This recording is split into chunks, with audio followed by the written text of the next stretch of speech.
You cannot make a good movie if the studio president, the man you're working for.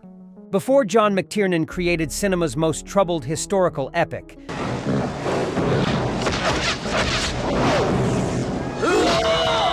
The 13th Warrior was dismissed as unfinished disaster by studio executives who watched production costs spiral beyond control. I've never done a sequel, and I've always thought that probably I shouldn't in terms of a book. Whether it's a movie sequel is another question.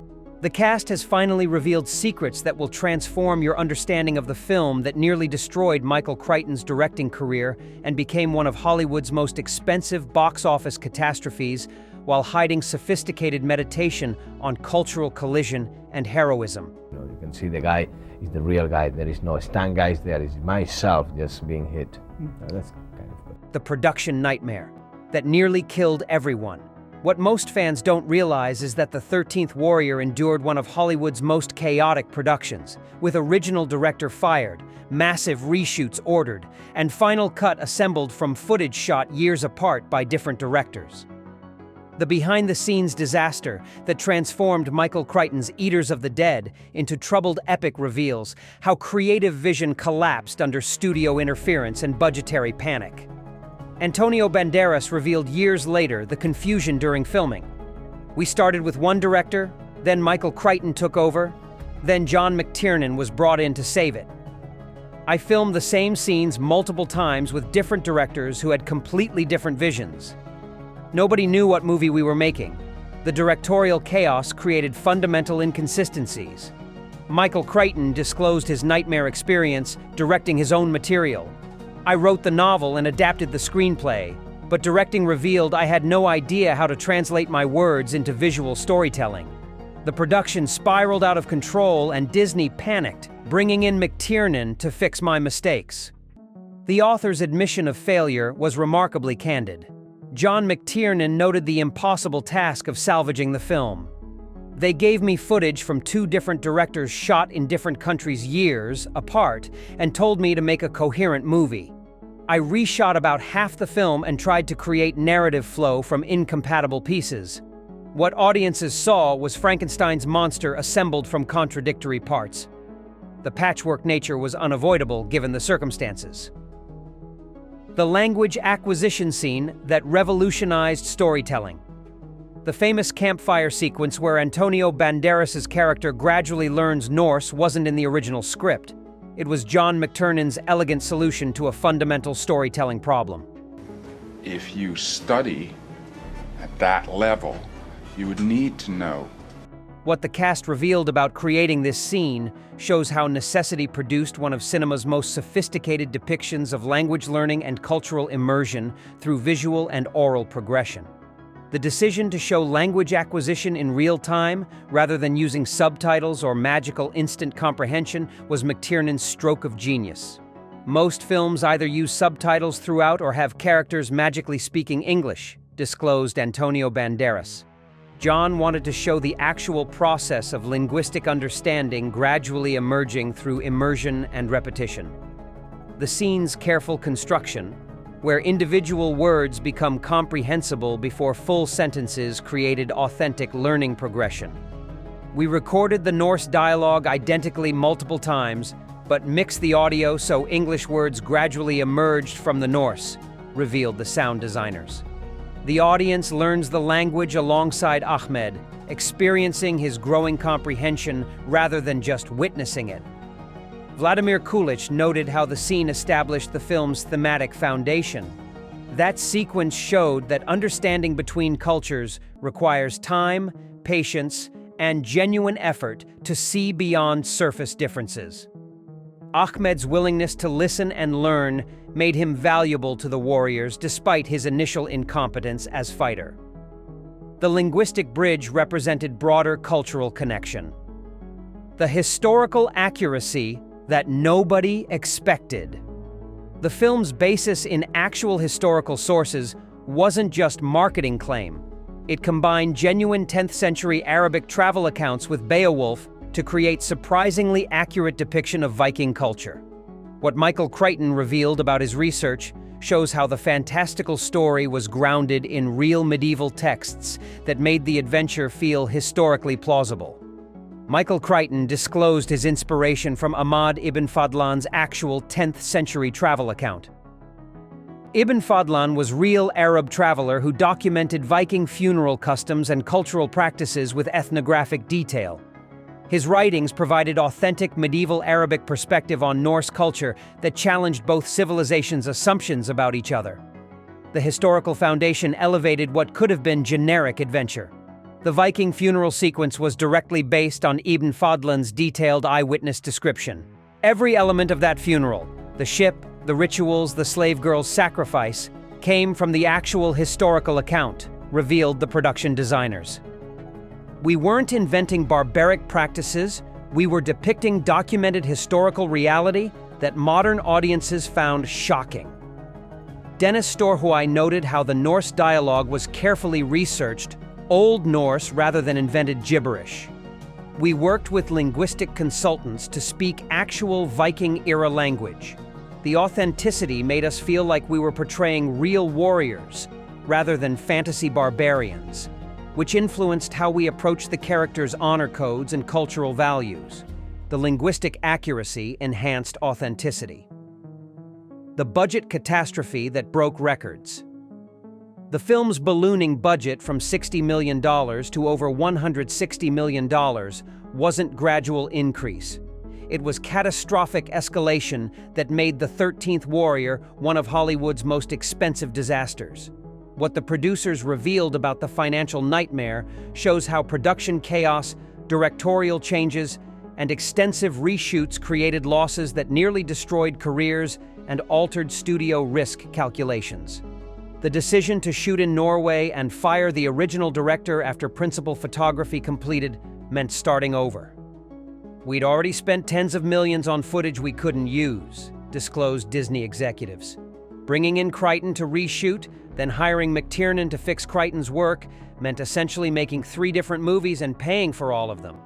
The elaborate practical effects and location shooting in harsh conditions drove costs beyond anyone's projections. We built massive practical sets in remote locations, hired hundreds of extras, and created elaborate costumes and weapons, revealed production designers. Everything was practical rather than CGI, which meant enormous upfront costs. When we had to reshoot, we had to rebuild and pay for everything again. Antonio Banderas noted how the budget disaster affected the cast. We knew the film was hemorrhaging money and that careers were at stake. The pressure was enormous because everyone understood that commercial failure at this budget level would have serious consequences for everyone involved. The financial stakes created palpable tension during reshoots. The Islamic hero that challenged Hollywood, Antonio Banderas's Ahmed ibn Fadlan, wasn't just protagonist. He was rare Hollywood portrayal of educated, sophisticated Muslim hero in an era when Arabs were typically depicted as villains or victims. What Banderas revealed about playing this character shows how the film challenged Orientalist stereotypes while depicting genuine cultural exchange and mutual respect between Islamic and Norse civilizations. Antonio Banderas disclosed his approach to the character's cultural identity.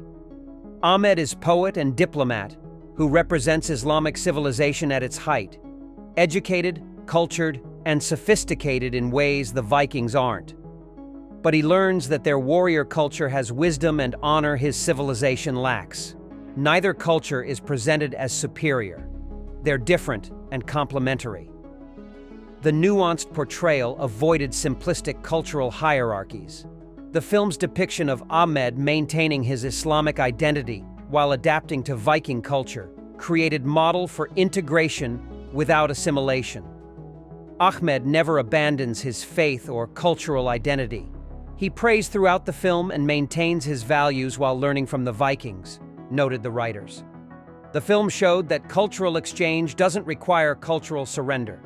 You can respect and learn from others while remaining yourself. Vladimir Kulich revealed how the Vikings' gradual respect for Ahmed reflected the film's themes.